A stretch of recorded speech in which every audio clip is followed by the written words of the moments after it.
Salut tout le monde, c'est Charlène.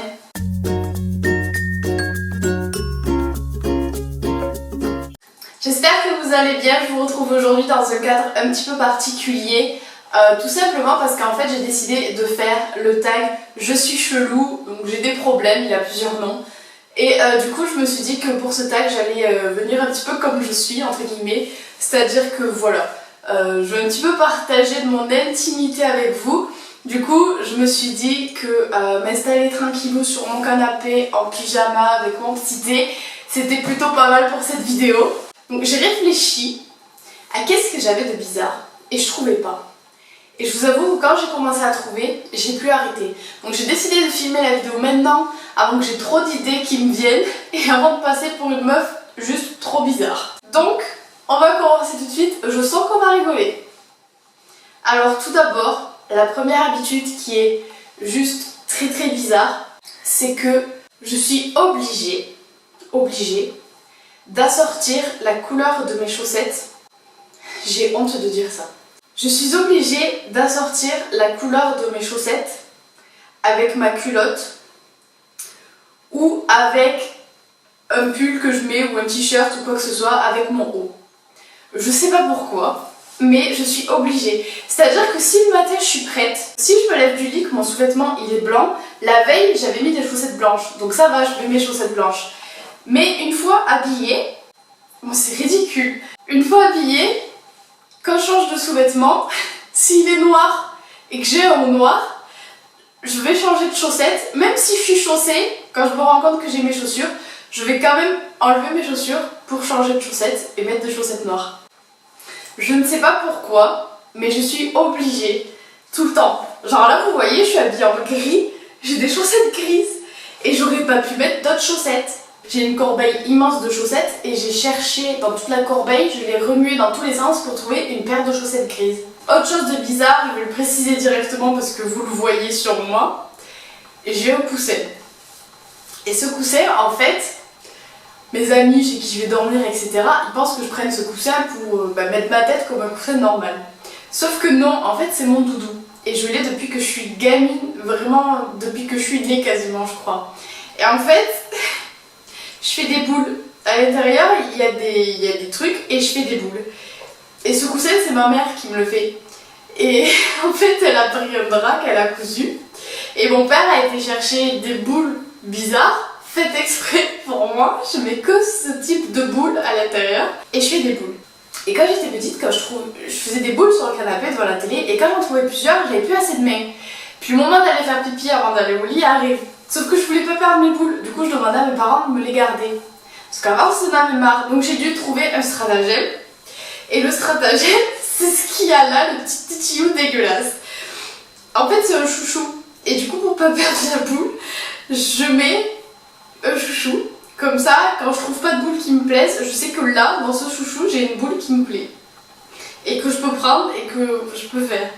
Mais le souci en fait, c'est que plus je grandis, plus je prends mon coussin partout.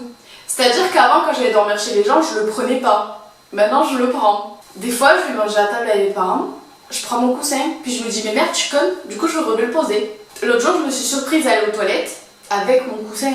Bien entendu, je suis retournée le poser avant de faire pipi, mais je me suis dit, mais t'es tarée, ma pauvre fille. J'étais aux toilettes avec mon coussin, en train de faire des boules. C'est moi depuis que je suis gamine, je fais des boules, Tout le monde sait que je fais des boules, je passe ma vie à faire des boules. Voilà. Quand je pleure beaucoup, la seule façon que j'ai de me calmer, c'est de me coucher en boule par terre. Sur le carrelage ou sur le tapis. Mais par terre. Je peux pas me coucher sur le lit, sinon ça me calme pas. Il faut que je me couche par terre.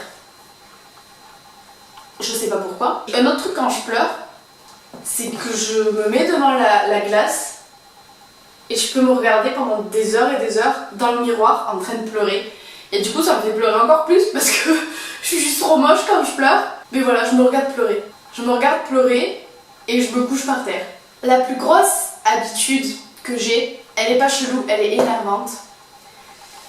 C'est que pour le moindre truc, je vais mettre un réveil. C'est-à-dire que ma mère va me demander « Rappelle-moi d'aller acheter du pain ». Je vais prendre mon réveil, je vais marquer à 16h « Acheter du pain ». Et le souci, c'est que Même les gens de ma classe en ont marre de moi parce que mon réveil il sonne tout le temps. Tout le temps. Puis vu que j'ai la flemme de faire ce qui est écrit sur le réveil tout de suite, je mets des rappels. Du coup, toutes les 10 minutes, il sonne. Genre, ma pilule, elle arrête pas de sonner. Là, depuis 19h, il est 20h33. Et je fais ça pour tout le temps, mais tout le temps, tout. Pour tout, j'ai tout le temps des réveils. Genre là, je suis sûre que je vais dans mes réveils, j'en ai 10 000. Voilà, j'ai vidéo haul, j'ai stage et livreur, j'ai plein de trucs, j'ai plein de réveils. Et à force, j'ai tellement de réveils que je les lis même plus. Donc mes réveils sont inutiles. Des fois, il y a mon réveil, il sonne. Et puis, j'ai même pas besoin de regarder, je sais ce que c'est. Parce que ça fait des jours et des jours que c'est le même réveil qui sonne. Et que je vais répéter chaque jour parce que je sais que je ne vais pas le faire. Quand je suis au téléphone, souvent avec ma mère et ma grand-mère, parce que ça dure plus ou moins longtemps, je marche.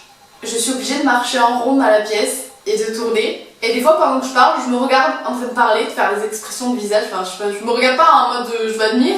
Moi, genre, je me regarde parler comme un film en fait. C'est très bizarre. Mais je marche. Je fais des tours dans la pièce, je fais des tours. Et sauf que le souci, c'est que dans mon appartement, je capte pas très bien. Et du coup, quand je suis au téléphone avec ma mère, à force de marcher, des fois ça coupe. Et puis ça reprend. Du coup, elle me dit, Charlène, arrête de marcher parce qu'elle le sait que je marche. Parce que ma mère et ma soeur marchent aussi. Alors je sais pas si c'est héréditaire cette histoire, mais dans la famille, on marche toutes. On parle au téléphone et on marche toutes. On marche, je sais pas pourquoi. Et on fait des tours dans la pièce comme des débiles. Les gens, s'ils nous voient de dehors, ils doivent se dire mais qu'est-ce qu'elles font? Mais il faut qu'on marche, on est obligé, je sais pas pourquoi. Dites-moi si vous aussi vous faites ça.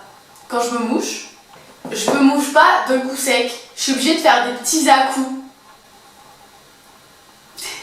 Dès que je mange, je ne peux pas finir le repas sans manger une cochonnerie.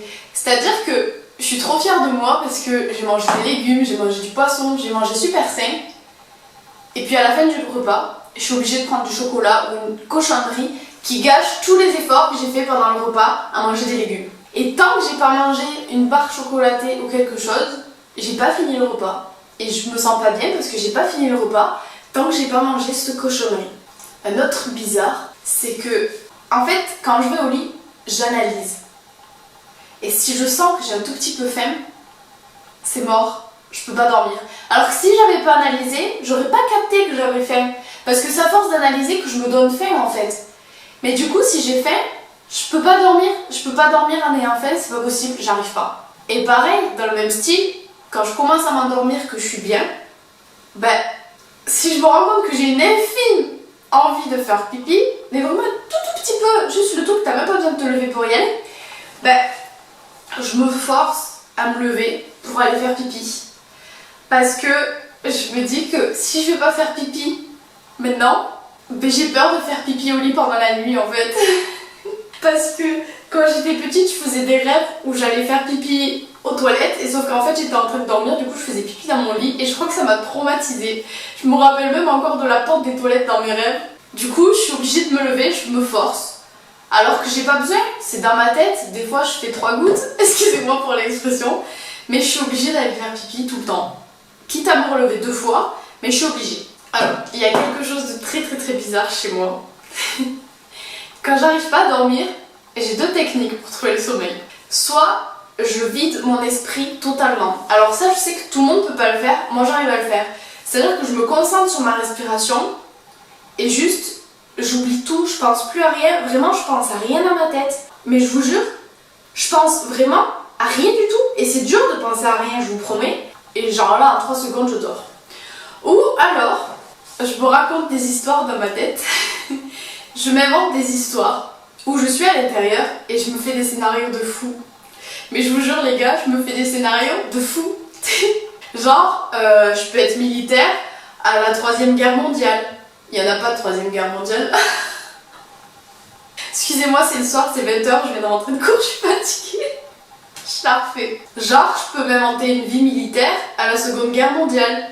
Et le souci, c'est que ça marche pas parce que je m'endors pas du tout. Parce que du coup, je suis trop dans mon trip de mon histoire et je me prends trop à l'histoire. Et je m'excite en fait dans le lit et du coup, je m'endors pas. Mais je vous jure, des fois, ça part loin mes trucs. Mes histoires, des fois, elles partent super loin. L'autre jour, je parlais avec des chaussettes. J'aurais peut-être pas dû le dire, ça. J'ai un souci avec les chaussettes, je pense, sérieusement. Mais c'est rare quand même. C'est vraiment que quand j'arrive pas à dormir, et c'est rare parce que je suis tellement fatiguée que souvent je tombe comme une merde au lit. Je suis en train de regretter d'avoir fait cette vidéo, vous allez me prendre pour une folle. D'autres trucs que je fais, c'est que je m'amuse tout le temps avec ma bouche. Alors je m'entends. Ce que je veux dire par là, c'est que quand je suis en cours et que je m'ennuie, je suis comme ça. Et je me pince la bouche, ou alors je mets les deux au milieu et je fais venir les lèvres comme ça. Comme ça. Et je me fais toucher les deux côtés des lèvres. Enfin bref. Autre chose qui n'est pas très bien parce que du coup je suis pas très écolo pour la planète, je l'avoue. Mais je crois que ma mère fait pareil aussi. J'allume la télé tout le temps pour avoir un bruit de fond chez moi parce que je suis toute seule et ça me perturbe. Donc j'ai besoin d'allumer la télé pour avoir un bruit de fond, même si je l'écoute pas. Donc jusque là, ça peut paraître normal d'allumer la télé parce qu'on se sent seul et qu'on a besoin d'un bruit de fond. Sauf que moi, je mets la télé pour avoir un bruit de son, sauf que j'éteins le son. Voilà, genre là, la télé elle est allumée, elle est sans son et je la regarde pas, mais il faut qu'elle soit allumée. Dès que je rentre chez moi, c'est le premier truc que je fais, j'allume la télé. Je ferme le son direct et je fais mes trucs. Juste, la télé elle serait éteinte, ça serait pareil parce que je m'en occupe pas, mais j'ai besoin qu'elle soit allumée, tout le temps. Mais tout le temps, toute la journée elle est allumée. Et si ma mère et mon père voient ça, ils vont me tuer parce que c'est eux qui payent l'électricité. Mais juste, je suis dans la chambre, je suis même pas au salon, il faut que la télé soit allumée. Sans le son, je vois pas l'image, mais il faut qu'elle soit allumée. Sinon ça me stresse. Alors là, vous allez me prendre pour une tarée. Mais pour une tarée. Je mange. Puis moi, il faut savoir que je mange beaucoup par gourmandise et très peu parce que j'ai faim. Donc des fois, je vais manger, j'ai juste plus la place. Mais je suis tellement gourmande et j'adore tellement manger que je vais quand même manger. Et donc, quand j'arrive à la fin du repas, que j'ai envie d'un truc, mais que je sais pas si j'ai réellement encore faim ou si c'est que de la gourmandise, je me mets devant le miroir, je me mets de profil, je soulève mon t-shirt et je regarde mon ventre. J'ai honte. Et suivant quelle grosseur il est, suivant comment il est bombé, je me dis c'est bon, je peux le manger ou pas. Et ça, j'essaie de le faire en cachette.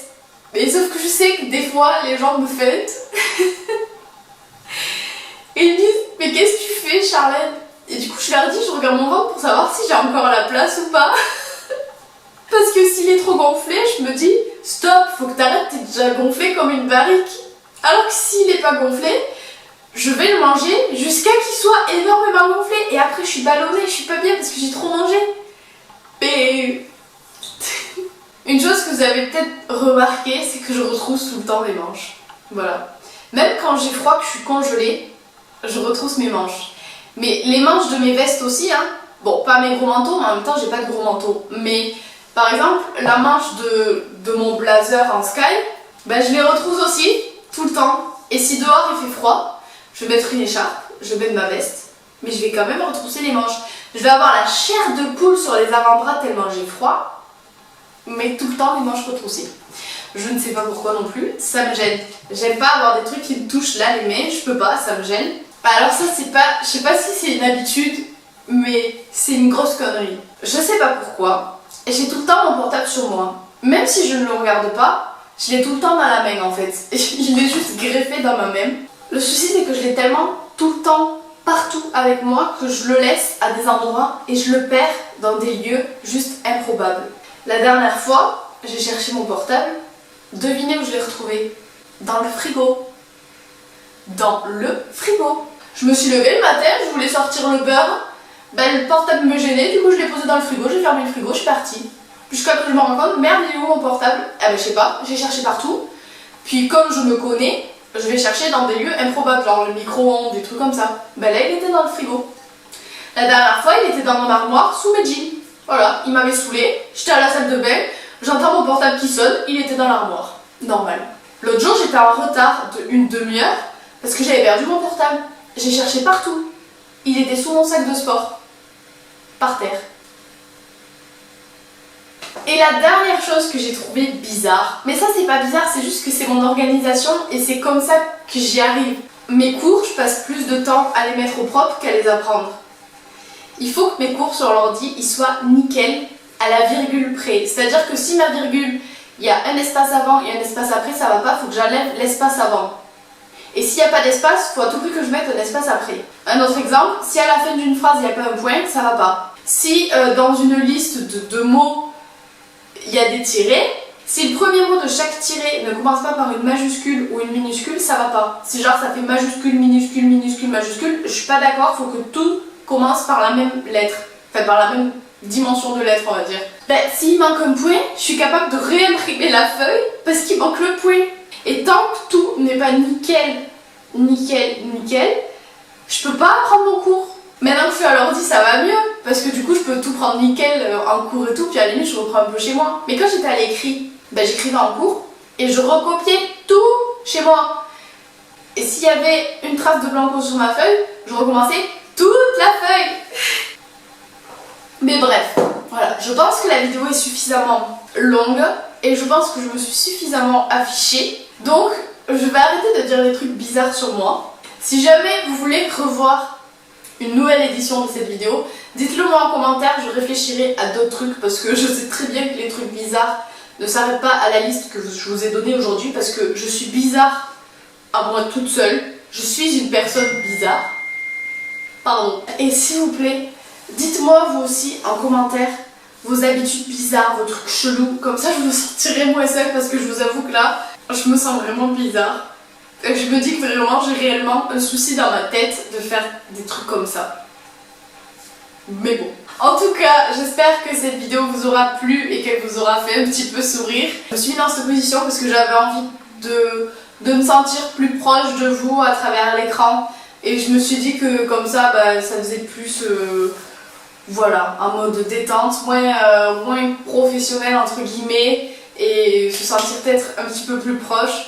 Enfin bref, j'espère que cette vidéo vous aura plu, je vous fais plein de gros bisous et je vous dis à très vite dans une prochaine vidéo. Bisous bisous.